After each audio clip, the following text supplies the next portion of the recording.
When I was writing about the veil of ignorance and the argument that humans are either completely fixed or not able to be fixed at all, it kind of got me thinking about the idea of society in and of itself and whether or not we actually need to design societies.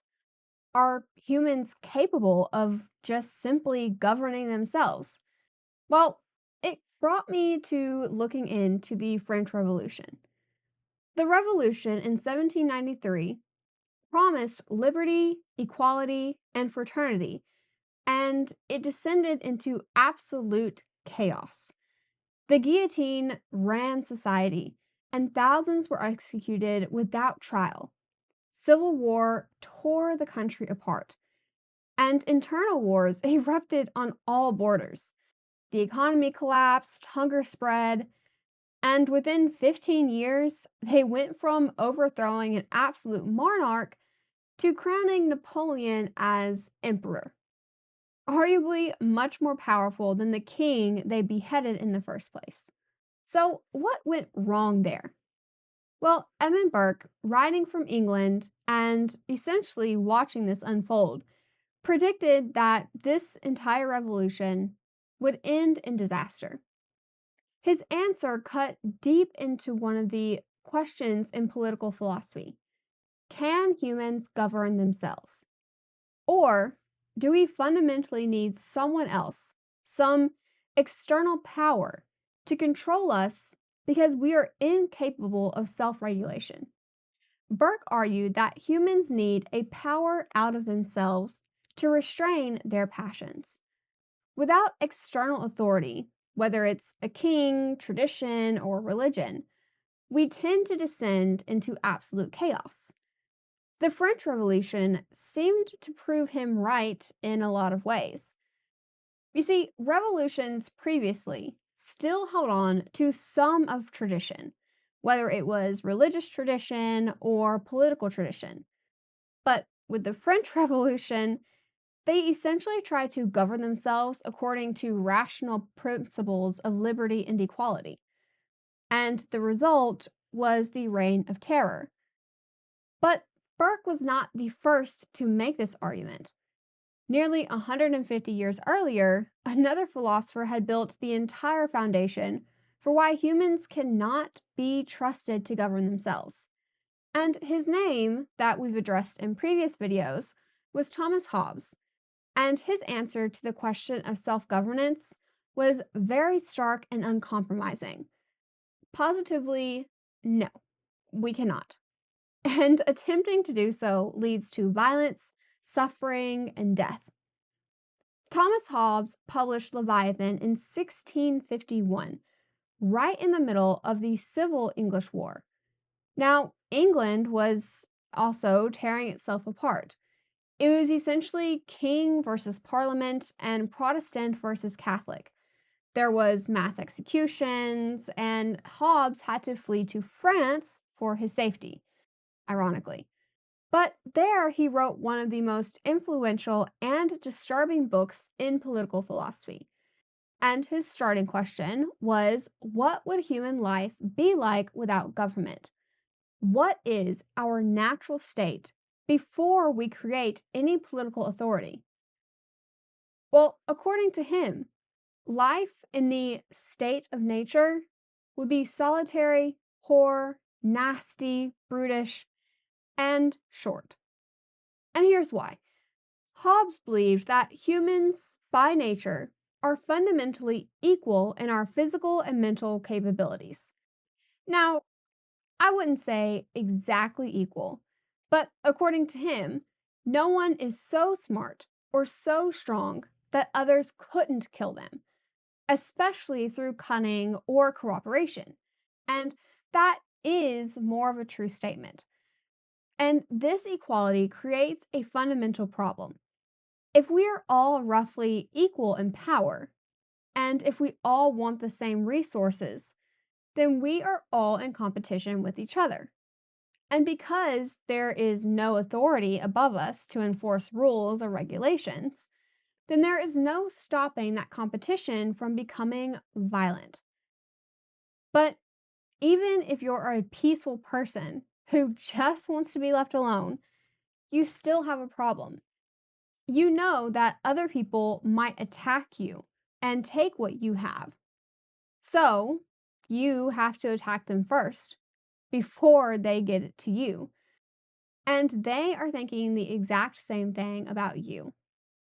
This creates what Hobbes calls a war of all against all.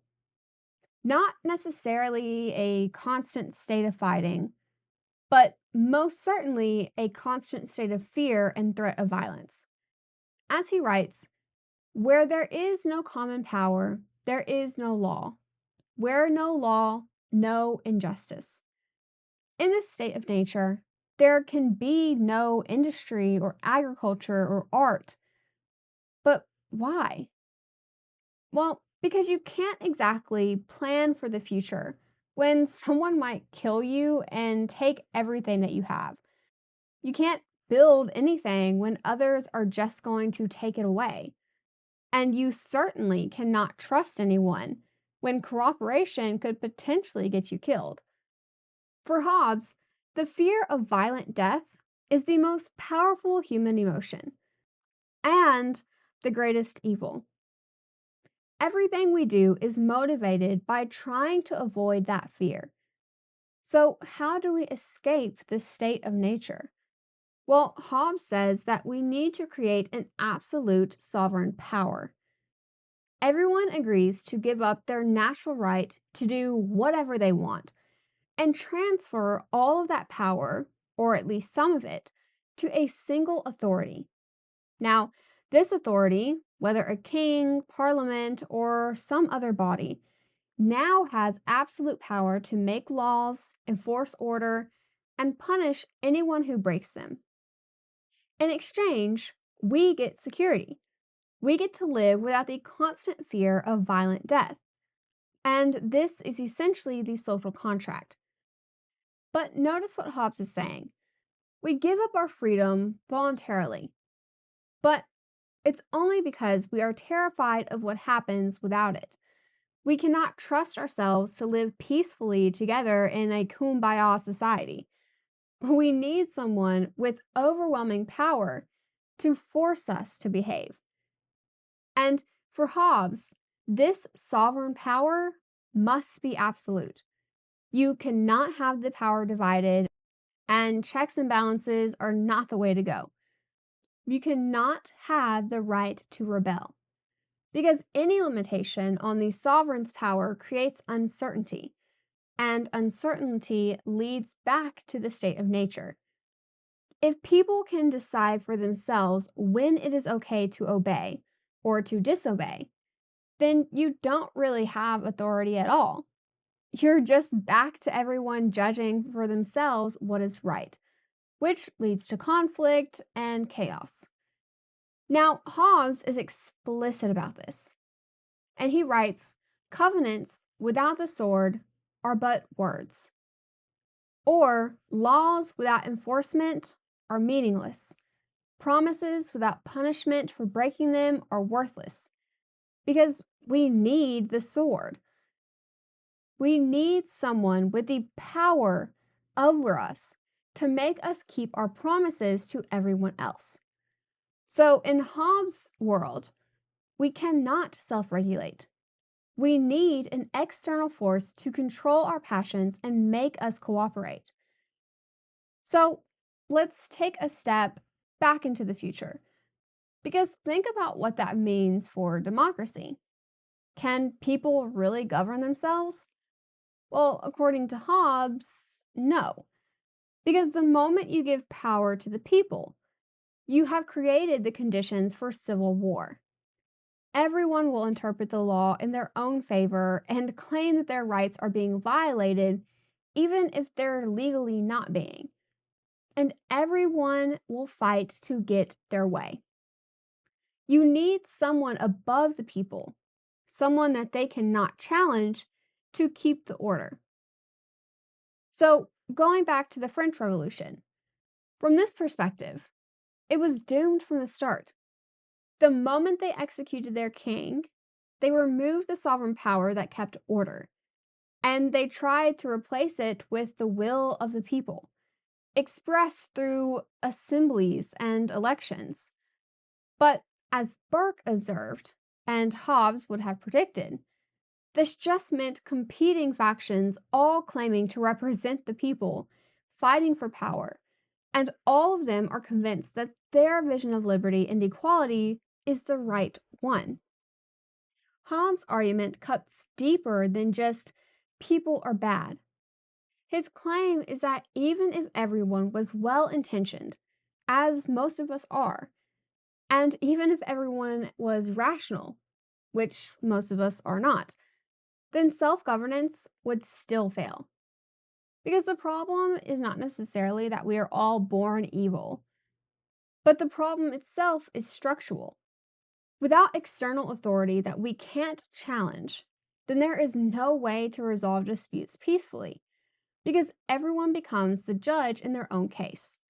And when everyone is the judge, there is no judge. Now, let's pivot for just a second to another prominent political philosopher, Dostoevsky.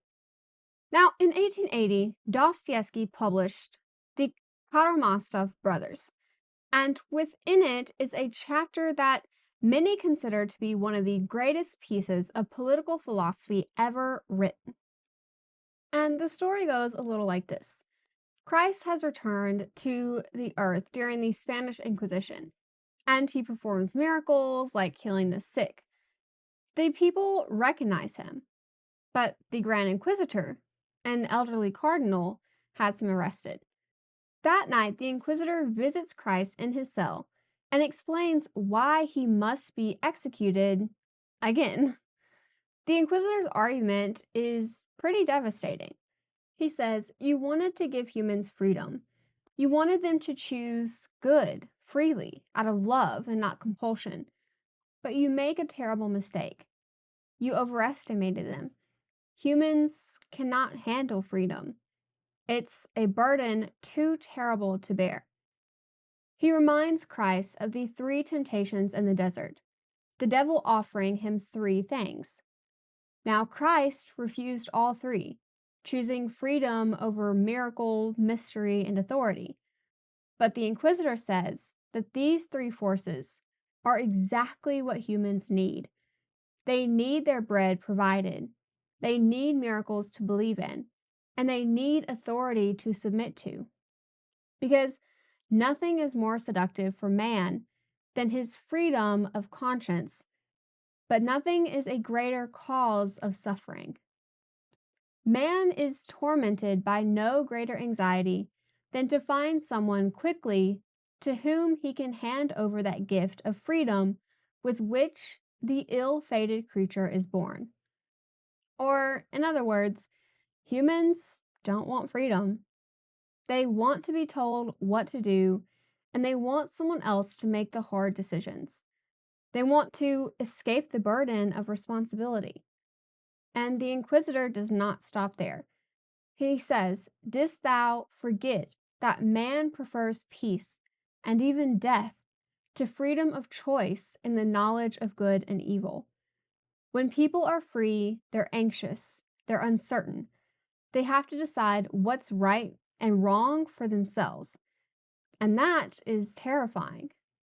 They would much rather hand that burden to someone else and have peace." So the church, according to the Inquisitor, took the three things that Christ rejected and used them to control people for their own good. "We have corrected thy work and have founded it upon miracle, mystery, and authority.